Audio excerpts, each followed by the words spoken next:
These are the stories topping the news. SKN CBI Commission established, ABC countries call for improved electoral process in Guyana, and Saudi Arabia's order of succession explained. Good afternoon and welcome to ZIZ Midday Newscast for January 23rd, 2015. I am JD Keynes. Now for a look at the news in detail.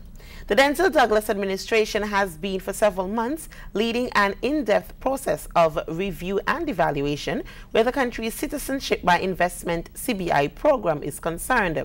Speaking during his most recent press conference, Prime Minister Douglas said a St. Kitts Nevis Citizenship by Investment Commission has been established to aid in the review process. That entity, he explained, comprises government officials, private sector representatives, and community leaders to facilitate broader oversight and defense of the national asset.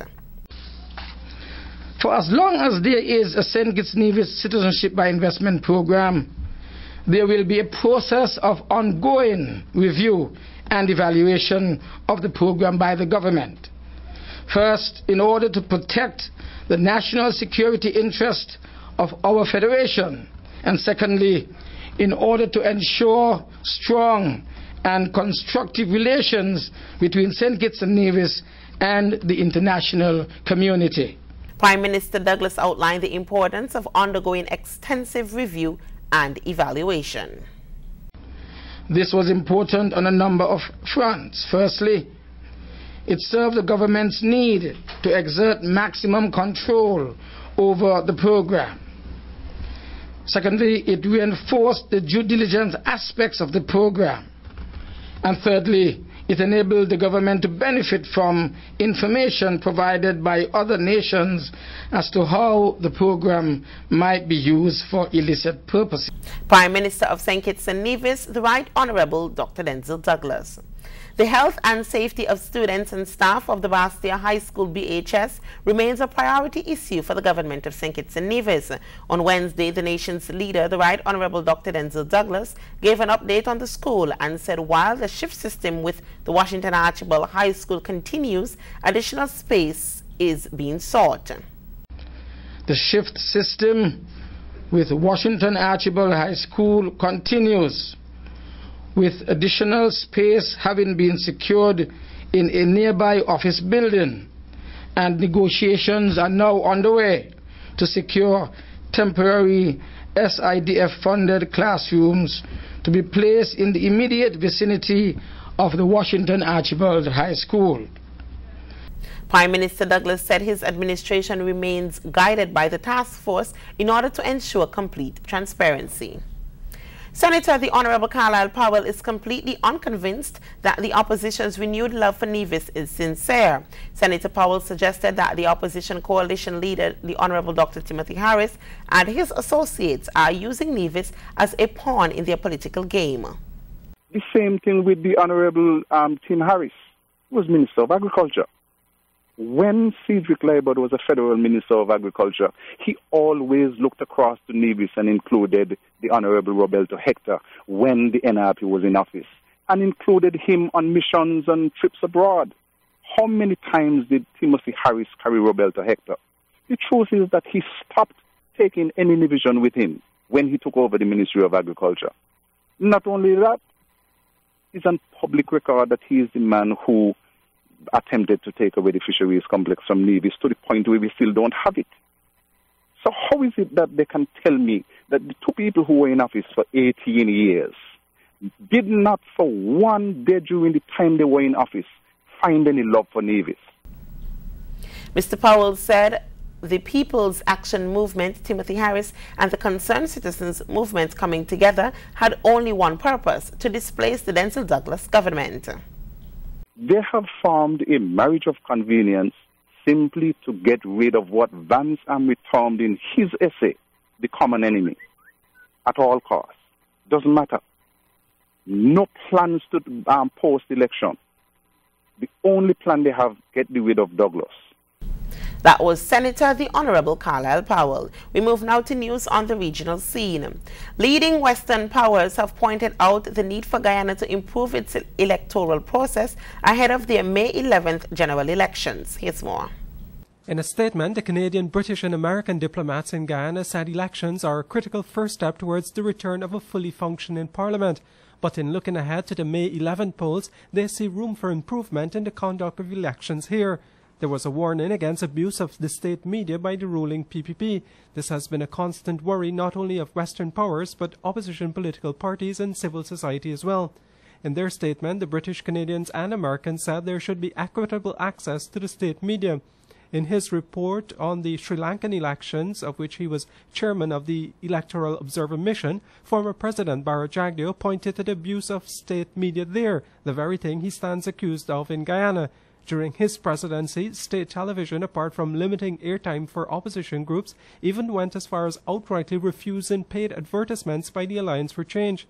That party has also sounded an early alert about the abuse of state resources ahead of the May polls.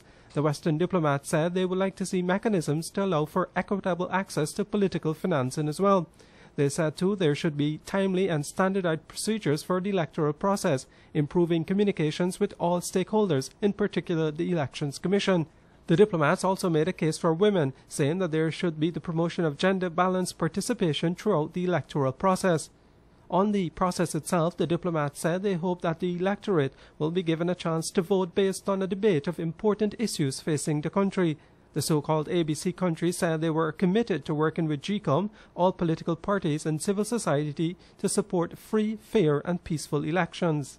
The head of the Roman Catholic Church in St. Lucia, Archbishop Robert Rivas, is calling religious figures to live up to their own theology. Archbishop Rivas, who is celebrating 25 years as a bishop, is hoping that by doing so, the integrity and attractiveness of full-time ministry can be restored. DBS's Cecile Actil reports.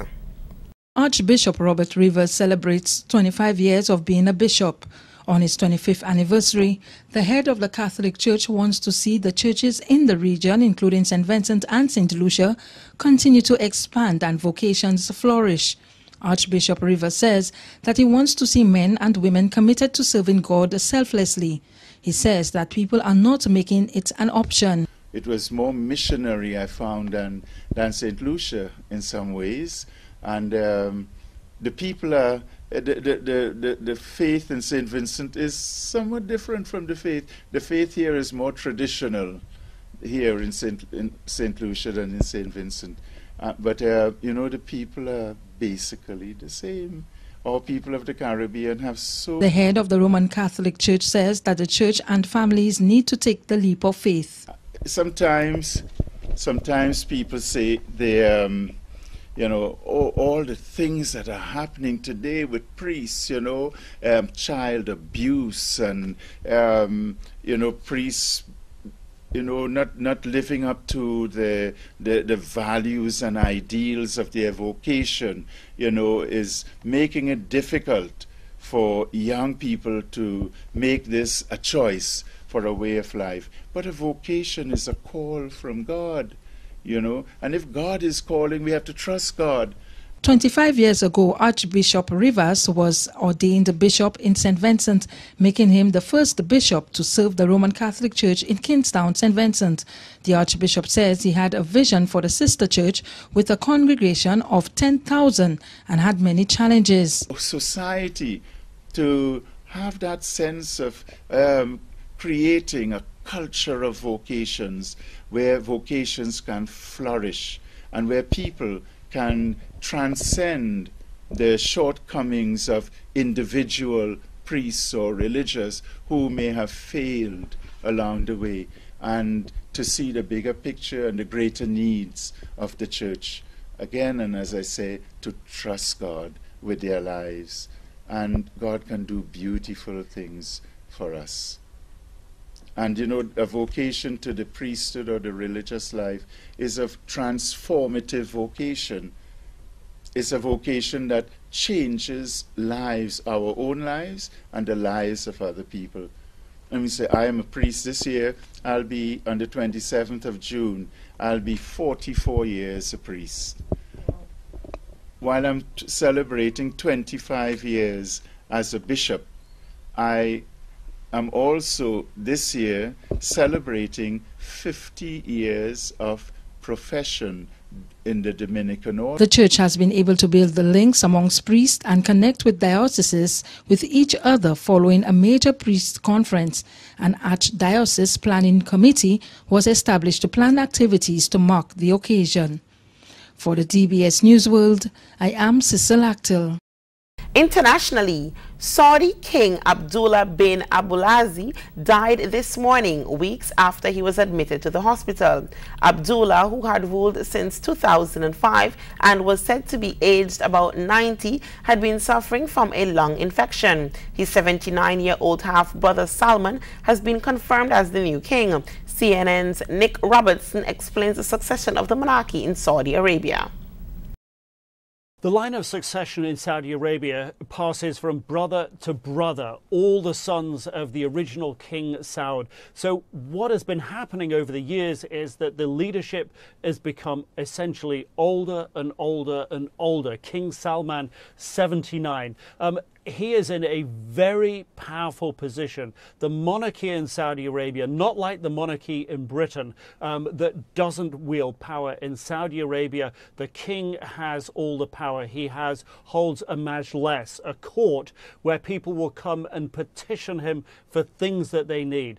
All decisions about affairs of state will ultimately cross his desk. So it is important to have somebody in that position who is at least able-bodied, able-minded, and capable of dealing with the heavy issues of the affairs of state. And right now, King Salman faces big problems to his north, to his south. Yemen, Saudi Arabia pumps billions of dollars into Yemen, increasingly unstable. The Houthis pushing out the government that Saudi Arabia supported there. To the north, they see Iraq now as really being very much in the mold of Iran. Iran for Saudi Arabia, essentially an enemy. And they see Iran as backing the Houthis to the south in Yemen. So this is going to absorb a lot of the time and effort and energy of King Salman. Again, not in the best of health. There is within Saudi Arabia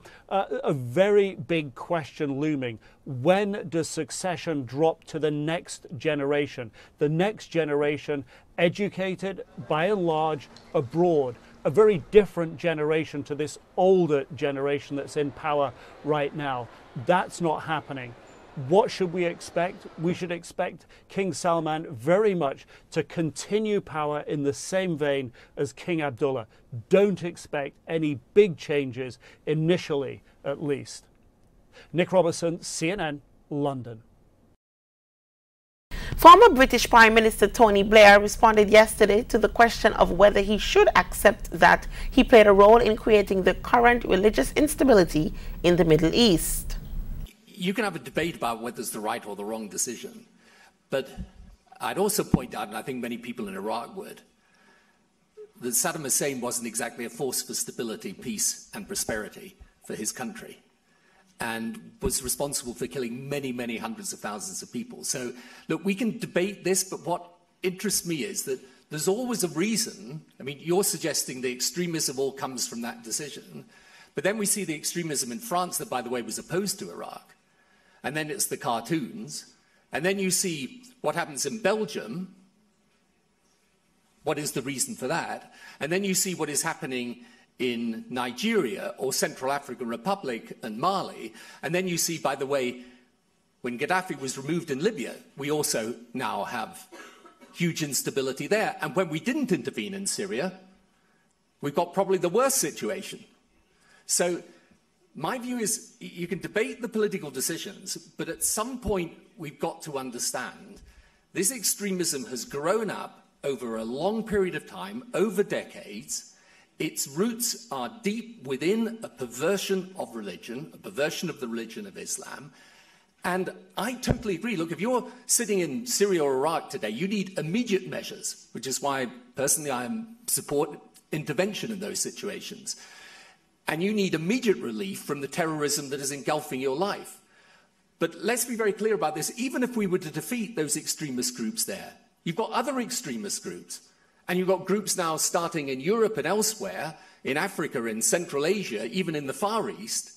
And at some point, we've got to deal with the root problem, which is educating people to a closed-minded view of the world that says, if you're not like me, you're my enemy.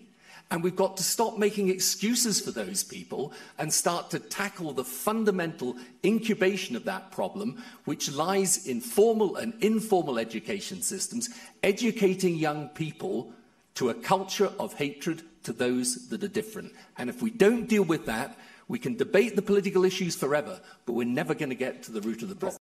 Turning now to the weather. The weather forecast for St. Kitts and Nevis today says it's partly sunny with a slight chance of a brief shower. Tonight is expected to be fair to partly cloudy with a slight chance of a brief shower. Temperatures will reach a high of 24 degrees Celsius. The sunset will be at 6:01 p.m.